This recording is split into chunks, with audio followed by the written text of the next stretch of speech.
ಎಲ್ಲ ಆತ್ಮೀಯರಿಗೆ learn easily ಚಾನಲ್ಗೆ ಸ್ವಾಗತ. ಈ ವಿಡಿಯೋದಲ್ಲಿ ನಾವು 10 ವರ್ಷ ಅಥವಾ 15 ವರ್ಷದ ಟೈಮ್ ಬಾಂಡ್ ಬಿಲ್ಲನ್ನು HRMSನಲ್ಲಿ ಹೇಗೆ ಮಾಡುವುದು ಅಂತಕ್ಕಂಥದ್ದನ್ನು ಸಂಪೂರ್ಣವಾಗಿ ಕಲಿಯೋಣ. ಇಲ್ಲಿ ನಾನು 15 ವರ್ಷದ ಒಂದು ಟೈಮ್ ಬಾಂಡ್ ಬಿಲ್ಲನ್ನು ಹೇಗೆ ಜನರೇಟ್ ಮಾಡೋದು ತಿಳಿಸ್ತೇನೆ. ಇದಕ್ಕೆ ನಾವು ಅರಿಯರ್ಸ್ನಲ್ಲಿ ಜನರೇಟ್ ಅರಿಯರ್ಸ್ನ ಕ್ಲಿಕ್ ಮಾಡಿಕೊಳ್ಬೇಕು. ಇಲ್ಲಿ ಎಂಪ್ಲಾಯಿ KJD ನಂಬರನ್ನು ಎಂಟರ್ ಮಾಡಿ ಗೆಟ್ ಕೊಡಬೇಕಾಗತ್ತೆ. ಇಲ್ಲಿ ಮಾಹಿತಿ ಬಂದ ನಂತರ ಈ ಸೆಲೆಕ್ಟ್ ಟ್ಯಾಬ್ನಲ್ಲಿ ನಾವು ಒಂದು ಪ್ರಮೋಷನ್ ಅರಿಯರ್ಸನ್ನು ಕೊಡಬೇಕಾಗತ್ತೆ. ಸಾಮಾನ್ಯವಾಗಿ ಇದನ್ನು ಟೈಮ್ ಬಾಂಡನ್ನು ಇನ್ಕ್ರಿಮೆಂಟ್ ಅರಿಯರ್ಸ್ ಅಂತ ಕೊಟ್ಟು ಕೆಲವರು ಚೆಕ್ ಮಾಡ್ತಾರೆ. ಅಲ್ಲಿ ಇನ್ಕ್ರಿಮೆಂಟ್ ಅರಿಯರ್ಸ್ನಲ್ಲಿ ನಮಗೆ ಇದರ ಯಾವುದೇ ಮಾಹಿತಿ ಸಿಗೋದಿಲ್ಲ. ನಾವು ಪ್ರಮೋಷನ್ ಅರಿಯರ್ಸನ್ನು ಅಥವಾ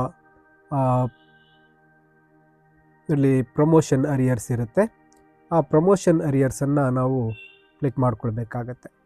ಪ್ರಮೋಷನ್ ಅರಿಯರ್ಸನ್ನು ಕ್ಲಿಕ್ ಮಾಡಿಕೊಂಡಾಗ ಈಗಾಗಲೇ ನಾವು HRMS HODಯಿಂದ ಅಪ್ರೂವಲ್ ಆಗಿರತಕ್ಕಂತಹ ಮಾಹಿತಿ ಬಂದಿರುತ್ತೆ. ಆ ಮಾಹಿತಿಯನ್ನು ಸರಿಯಾಗಿ ನೋಡಿಕೊಂಡು ಅದನ್ನು ಕ್ಲಿಕ್ ಮಾಡಿ ನಾವು ಜನರೇಟ್ ಅರಿಯರ್ಸನ್ನು ಕೆಳಗೆ ಕಾಣತಕ್ಕಂತಹ ಬಾಟಮ್ನಲ್ಲಿ ಜನರೇಟ್ ಅರಿಯರ್ಸನ್ನು ಕ್ಲಿಕ್ ಮಾಡಬೇಕಾಗತ್ತೆ. ಜನರೇಟ್ ಅರಿಯರ್ಸ್ ಕ್ಲಿಕ್ ಮಾಡಿದ ನಂತರ ಅದು ಅಪ್ರೂವಲ್ ಆಗುತ್ತೆ. ನಂತರ ನಾವು ಹೋಮ್ ಟ್ಯಾಬ್ಗೆ ಹೋಗಿ ಮತ್ತೆ ನಾವು ಅರಿಯರ್ಸ್ ಒಂದು ಟ್ಯಾಬ್ನಲ್ಲಿ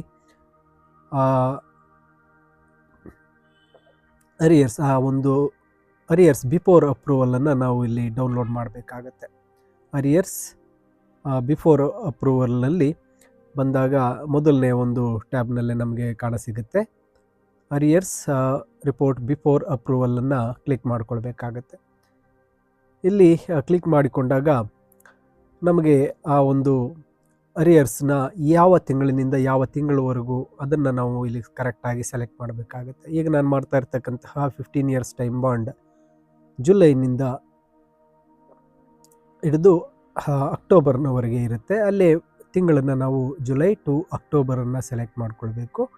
ಇಯರ್ನನ್ನು ಚೇಂಜ್ ಮಾಡಬೇಕಾಗಿಲ್ಲ. ಮತ್ತು ಹೆಡ್ ಆಫ್ ಅಕೌಂಟನ್ನು ಸೆಲೆಕ್ಟ್ ಮಾಡ್ಕೋಬೇಕು. ಎಸ್ಟಾಬ್ಲಿಷ್ಮೆಂಟ್ ನಂಬರ್ ಏನಿದೆ ಆ ಎಸ್ಟಾಬ್ಲಿಷ್ಮೆಂಟ್ ನಂಬರನ್ನು ಇಲ್ಲಿ ಸರಿಯಾಗಿ ಸೆಲೆಕ್ಟ್ ಮಾಡಿಕೊಂಡು ನಂತರ ಅರಿಯರ್ಸ್ ಫಾರ್ ಇದೆ, ಇಲ್ಲೂ ಕೂಡ ನಾವು ಪ್ರಮೋಷನ್ ಅರಿಯರ್ಸನ್ನು ಕ್ಲಿಕ್ ಮಾಡ್ಕೊಳ್ಬೇಕಾಗತ್ತೆ.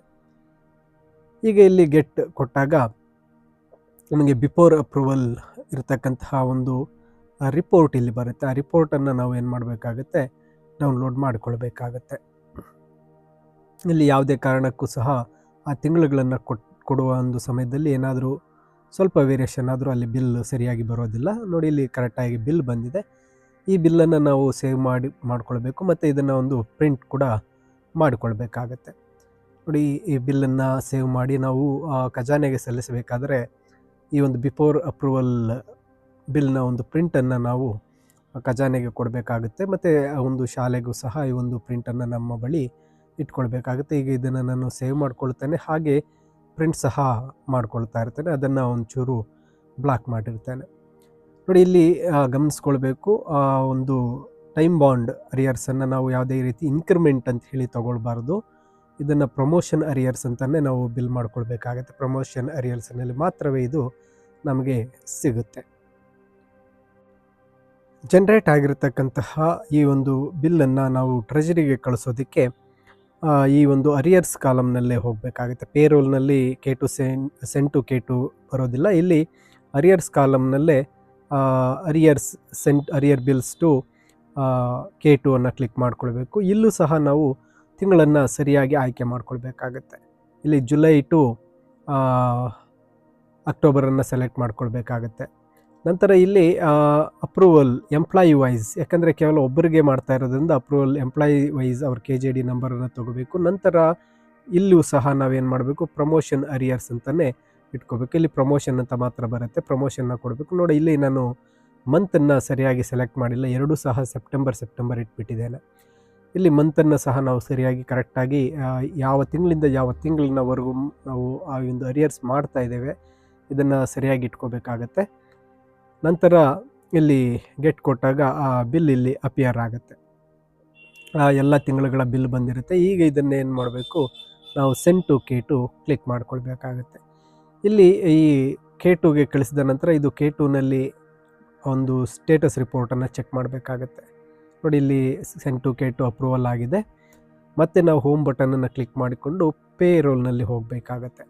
ಪೇ ರೋಲ್ನಲ್ಲಿ ಹೋಗಿ ಈ ಒಂದು ಸ್ಟೇಟಸ್ ರಿಪೋರ್ಟನ್ನು ನಾವು ಚೆಕ್ ಮಾಡಬೇಕಾಗತ್ತೆ.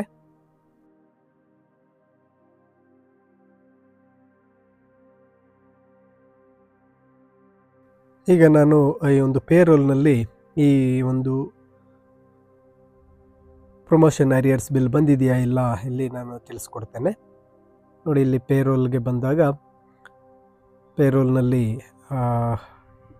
K2 ಸ್ಟೇಟಸ್ ರಿಪೋರ್ಟ್ ಚೆಕ್ ಮಾಡಿದಾಗ ಇಲ್ಲಿ ಆಲ್ಮೋಸ್ಟ್ ಈ ಒಂದು ಡಿ ಎ ಅರಿಯರ್ಸ್ ಬಿಲ್ಸ್ ಮತ್ತು ಈ ರೀತಿ ಕಳಿಸ್ತಕ್ಕಂಥ ಅರಿಯರ್ ಬಿಲ್ಗಳು ಇಲ್ಲಿ ಅಪಿಯರ್ ಆಗೋದಿಲ್ಲ.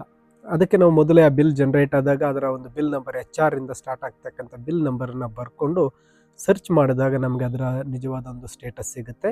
ಇಲ್ಲಿ ನಾನು ಮತ್ತೊಮ್ಮೆ ಇದು ಡಿ ಎ ಅರಿಯರ್ಸ್ನಿಂದ K2ಗೆ ಸೆಂಡ್ ಆಗಿದೆಯಾ ಇಲ್ವಾ ಅನ್ನೋದನ್ನು ಚೆಕ್ ಮಾಡ್ಕೊಳ್ತೇನೆ. ಇಲ್ಲಿ arrears bill to K2 click ಮಾಡಿಕೊಂಡು ಮತ್ತೊಮ್ಮೆ ಅದು ಬಿಲ್ ಮೂವ್ ಆಗಿದೆಯಾ ಇಲ್ವಾ ಅನ್ನೋದನ್ನು ಮತ್ತೊಮ್ಮೆ ಚೆಕ್ ಮಾಡ್ಕೊಳ್ತಾ ಇದ್ದೀನಿ, ಏಕೆಂದರೆ ಅದನ್ನು K2 ಸ್ಟೇಟಸ್ಸಲ್ಲಿ ಕಾಣಿಸ್ತಾ ಇಲ್ಲ. ಇಲ್ಲಿ ಮತ್ತೆ ಸೇಮ್ ಒಂದು ಮಂತ್ ಮತ್ತು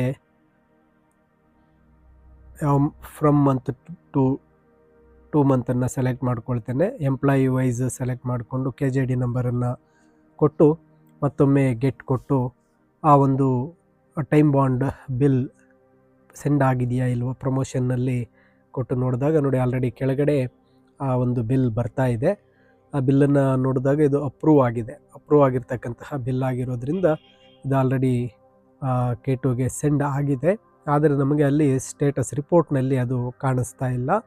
ಸೊ ಅದಕ್ಕಾಗಿ ನಾವು ವೆಯ್ಟ್ ಮಾಡಬೇಕಾಗತ್ತೆ, ಅಥವಾ ಡೈರೆಕ್ಟ್ ಖಜಾನೆನಲ್ಲಿ ಹೋದಾಗ ಇದು ಅಪ್ರೂವಲ್ ಆಗಿದರೆ ನಮಗೆ ಅಲ್ಲಿ ಸೂಪರ್ಡೆಂಟ್ ರೋಲ್ನಲ್ಲಿ ಇದು ಕಾಣ್ತಾ ಇರುತ್ತೆ. ಇಲ್ಲಿ HRMSನಲ್ಲಿ ಹಲವಾರು ಬಾರಿ ಈ ಒಂದು ಅರಿಯರ್ಸ್ ರಿಪೋರ್ಟ್ಸ್ ನಮಗೆ ಡೈರೆಕ್ಟಾಗಿ ಸ್ಟೇಟಸ್ಸಲ್ಲಿ ಕಾಣಿಸಿಗೋದಿಲ್ಲ. ಅದಕ್ಕೆ ನಾವು ಅದರ ಒಂದು ನಂಬರನ್ನು ಬರೆದಿಟ್ಕೊಂಡು ಸರ್ಚ್ ಮಾಡಿಕೊಂಡ್ರೆ ತುಂಬ ಅನುಕೂಲ ಆಗುತ್ತೆ. ಅದು ಅಪ್ರೂವಲ್ ಆಗಿದೆಯಾ ಇಲ್ಲ ಅಂತ ನಾವು ತಿಳ್ಕೊಬೋದು. ಇಲ್ಲ ಅಂದರೆ ಖಜಾನೆಯಲ್ಲಿ ಸೂಪರ್ಡೆಂಟ್ ರೋಲಲ್ಲಿ ಚೆಕ್ ಮಾಡಿದಾಗಲೂ ಸಹ ನಮಗೆ ಇಲ್ಲಿ ಅಪ್ರೂವಲ್ ಆಗಿದರೆ ಖಜಾನೆಗೆ ಈ ಒಂದು ಬಿಲ್ ಪಾಸ್ ಆಗಿರುತ್ತೆ. ಹಾಗೆ ಇನ್ನೂ ಹೆಚ್ಚಿನ ವಿಡಿಯೋಗಳಿಗಾಗಿ ತಪ್ಪದೆ ಲರ್ನ್ ಈಸಿಲಿ ಚಾನಲ್ಗೆ ಸಬ್ಸ್ಕ್ರೈಬ್ ಮಾಡ್ಕೊಳ್ಳಿ ಅಂತ ಹೇಳ್ತಾ ಎಲ್ಲರಿಗೂ ಧನ್ಯವಾದಗಳು.